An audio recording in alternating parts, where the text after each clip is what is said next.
Maharashtra CM के बंगले में शिफ्ट होने से डर रहे फडणवीस, एकनाथ शिंदे के मन में क्या, संजय राउत ने किए खुलासे। शिवसेना बीजेपी के बीच संभावित सुलह की अटकलें लग रही हैं। इसी बीच शिवसेना सांसद संजय राउत ने दावा किया है कि महाराष्ट्र के उप मुख्यमंत्री एकनाथ शिंदे सीएम न बनाए जाने के कारण अपमानित होने के दर्द से बाहर नहीं आ पा रहे हैं।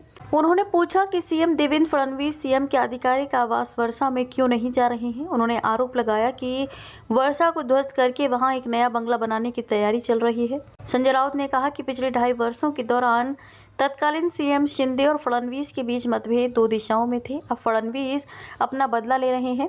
विधायक ने कहा कि शिंदे मदहोशी की हालत में पहुंच गए हैं और उनका दिल टूट गया है। अमित शाह ने तोड़ा वादा। संजय राउत ने कहा कि विधायक ने उन्हें बताया कि अमित शाह ने वादा किया था कि 2024 के महाराष्ट्र विधानसभा चुनावों के बाद शिंदे फिर से सीएम बनेंगे और उन्होंने उनसे चुनावों में पैसा खर्च करने के लिए कहा था, लेकिन नतीजों के बाद अमित शाह ने अपना वादा नहीं निभाया। राउत ने कहा कि विधायक ने उन्हें बताया कि शिंदे को यकीन है कि उनके और उनके लोगों के फ़ोन टैप किए जा रहे हैं और उन्हें शक है कि दिल्ली की जांच एजेंसियां उनकी गतिविधियों पर नज़र रख रही हैं।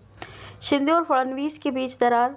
संजय राउत ने शिवसेना यूबीटी के मुखपत्र सामना में अपनी साप्ताहिक कॉलम रोक ठोक में ये खुलासा किया। राउत ने कहा कि महाराष्ट्र में भाजपा और उसके सहयोगियों को भारी बहुमत मिलने के बावजूद राज्य आगे बढ़ता नहीं दिख रहा है। इसका कारण सीएम फडणवीस और डीसीएम शिंदे के बीच दरार है।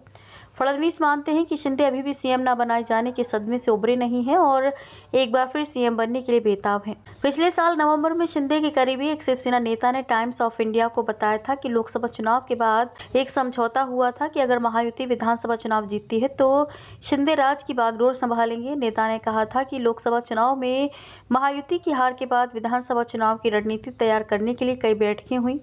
इन बैठकों में ये तय हुआ कि भाजपा सबसे ज़्यादा सीटों पर चुनाव लड़ेगी, उसके बाद शिवसेना और एनसीपी। लेकिन नेता ने कहा था कि महायुति के घटक चाहे जितनी भी सीटें जीतें, अगर महायुति को स्पष्ट बहुमत मिलता है तो शिंदे सीएम बने रहेंगे।